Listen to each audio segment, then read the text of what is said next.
ओम परमात्मने नमः। रजोगुण का स्वरूप और उसके बांधने का प्रकार क्या है, इसको आगे के श्लोक में बताते हैं। रजो रागात्मकम विद्धे तृष्णा संग समुद्भवम तन्निबध्नाति कौन्तेय कर्म संगेन देहनम।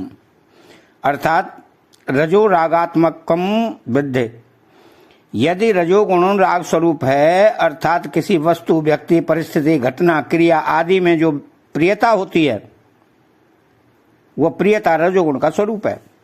रागात्मकम कहने का तात्पर्य है कि जैसे स्वर्ग के आभूषण, जैसे स्वर्ण के आभूषण स्वर्णमय होते हैं, ऐसे ही रजोगुण रागमय है। पांचाल योग दर्शन में क्रिया को रजोगुण का स्वरूप कहा गया है, परंतु श्री मद् भगवत गीता में भगवान क्रिया मात्र को गौर रूप से रजोगुण मानते हुए भी मुख्यतः राग को ही रजोगुण का स्वरूप मानते हैं। इसलिए योगस्थ कुरु कर्माणि संगम त्यक्त्वा, पदों में आसक्ति का त्याग करके कर्तव्य कर्मों को करने की आज्ञा दी गई है। निष्काम भाव से किए गए कर्म मुक्त करने वाले होते हैं। इसी अध्याय के 22वें श्लोक में भगवान कहते हैं कि प्रवृत्ति अर्थात क्रिया करने का भाव उत्पन्न होने पर भी गुणातीत पुरुष का उसमें राग नहीं होता। तात्पर्य यह हुआ कि गुणातीत पुरुष में भी रजोगुण के प्रभाव से प्रवृत्ति तो होती है, पर वह राग पूर्वक नहीं होती। गुणातीत होने में सहायक होने पर भी सत्वगुण को सुख और ज्ञान की आसक्ति से बांधने वाला कहा गया है। इससे सिद्ध होता है कि आसक्ति ही बंधन कारक है, सत्वगुण स्वयं नहीं। अतः भगवान यहाँ राग को ही रजोगुण का मुख्य स्वरूप जानने के लिए कह रहे हैं। महासर्ग के आदि में परमात्मा का बहुश्याम प्रजायेय यह संकल्प होता है, यह संकल्प रजोगुणी है। इसको गीता ने कर्म नाम से कहा है। जिस प्रकार दही को बिलोने से मक्खन और छाछ अलग अलग हो जाते हैं, ऐसे ही सृष्टि रचना के इस रजोगुणी संकल्प से प्रकृति में क्षोभ पैदा होता है, जिससे सत्व गुण रूपी मक्खन और तमोगुण रूपी छाछ अलग अलग हो जाते हैं। सत्वगुण से अंतःकरण और ज्ञानेन्द्रियां, रजोगुण से प्राण और कर्मेंद्रियां तथा तमोगुण से स्थूल पदार्थ शरीर आदि का निर्माण होता है। तीनों गुणों से संसार के अन्य पदार्थों की उत्पत्ति होती है। इस प्रकार महासर्ग के आदि में भगवान का सृष्टि रचना रूप कर्म भी सर्वदा राग रहित होता है। तृष्णा संग समुद्भवम, प्राप्त वस्तु, व्यक्ति, पदार्थ, परिस्थिति, घटना आदि बने रहें तथा वे और भी मिलते रहें, ऐसी जिमी प्रतिलाभ लोभ अधिकारी की तरह तृष्णा पैदा हो जाती है। इस तृष्णा से फिर वस्तु आदि में आसक्ति पैदा हो जाती है।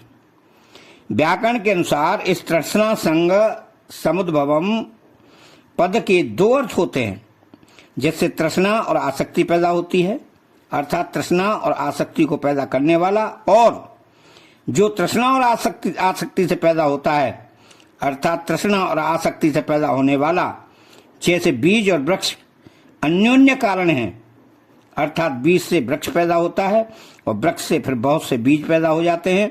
ऐसे ही राग स्वरूप रजोगुण से तृष्णा और आसक्ति बढ़ती है तथा तृष्णा और आसक्ति से रजोगुण बहुत बढ़ जाता है। तात्पर्य है कि ये दोनों ही एक दूसरे को पुष्ट करने वाले हैं, अतः उपयुक्त दोनों ही अर्थ ठीक हैं। तो तन्निबध्नाति कौन्तेय कर्म संगेन देहनम, रजोगुण कर्मों की आसक्ति से शरीरधारी को बांधता है, अर्थात रजोगुण के बढ़ने पर ज्यों ज्यों तृष्णा और आसक्ति बढ़ती है त्यों त्यों ही मनुष्य की कर्म करने की प्रवृत्ति बढ़ती है। तो कर्म करने की प्रवृत्ति बढ़ने से मनुष्य नए नए कर्म करना शुरू कर देता है, फिर वह रात दिन इसी प्रवृत्ति में ही फंसा रहता है। अर्थात मनुष्य की मनोवृत्तियां रात दिन नए नए कर्म आरंभ करने के चिंतन में लगी रहती है। ऐसी अवस्था में उसको अपना कल्याण उद्धार करने का अवसर ही प्राप्त नहीं होता। इस तरह रजोगुण कर्मों की सुखासक्ति से शरीरधारी को बांध देता है, अर्थात जन्म मरण में ले जाता है। अतः साधक को प्राप्त परिस्थिति के अनुसार निष्काम भाव से कर्तव्य कर्म को कर देना चाहिए, पर संग्रह और सुखभोग के लिए नए नए कर्मों का आरंभ नहीं करना चाहिए। देहनम देहनम पद का तात्पर्य है कि देह से अपना संबंध मानने वाले देही को ही रजोगुण कर्मों की आसक्ति से बांधता है। तो सकाम भाव से कर्मों को करने में भी एक सुख होता है और कर्मों का अमुक फल भोगेंगे इस फलासक्ति से भी एक सुख होता है। तो इस कर्म और फल की सुखासक्ति से मनुष्य बन जाता है। कर्मों की सुखासक्ति से छूटने के लिए साधक यह विचार करे कि ये पदार्थ, व्यक्ति, परिस्थिति, घटना आदि कितने दिन हमारे साथ रहेंगे। कारण सब दृश्य प्रतिक्षण अदृश्यता में जा रहा है, जीवन प्रतिक्षण मृत्यु में जा रहा है, सर्ग प्रतिक्षण प्रलय में जा रहा है, महासर्ग प्रतिक्षण महाप्रलय में जा रहा है। आज दिन तक जो बाल्य युवार अवस्थाएं चली गईं वो फिर नहीं आ सकती। जो समय चला गया वो फिर नहीं मिल सकता। बड़े बड़े राजा महाराजा और धनियों की अंतिम दशा को याद करने से तथा बड़े बड़े राजमहलों और मकानों के खंडहरों को देखने से साधक को ये विचार आना चाहिए कि उनकी जो दशा हुई है वही दशा इस शरीर, धन, संपत्ति, मकान आदि की भी होगी। परंतु मैंने इसके प्रलोभन में पड़कर अपनी शक्ति, बुद्धि, समय को बर्बाद कर दिया है। यह तो बड़ी भारी हानि हो गई। तो ऐसे विचारों से साधक के अंतःकरण में सात्विक वृत्तियां आएंगी और वह कर्म संग से ऊंचा उठ जाएगा। अगर मैं रात दिन नए नए कर्मों के करने में ही लगा रहूंगा तो मेरा मनुष्य जन्म निरर्थक चला जाएगा और उन कर्मों की आसक्ति से मेरे को न जाने किन किन योनियों में जाना पड़ेगा और कितनी बार जन्मना मरना पड़ेगा। इसलिए मुझे संग्रह और सुख भोग के लिए नए नए कर्मों का आरंभ नहीं करना है। प्रत्युत प्राप्त परिस्थिति के अनुसार अनासक्त भाव से कर्तव्य कर्म करना है। ऐसे विचारों से भी साधक कर्मों की आसक्ति से ऊंचा उठ जाता है। अब रजोगुण कर्मों के संग से मनुष्य को बांधता है, अतः सात्विक कर्म भी संग होने से बांधने वाले हो जाते हैं। अगर संग न हो तो कर्म बंधन कारक नहीं होते। इसलिए कर्म योग से मुक्ति हो जाती है, क्योंकि कर्मों का और उनके फल का संग न होने से ही कर्मयोग होता है।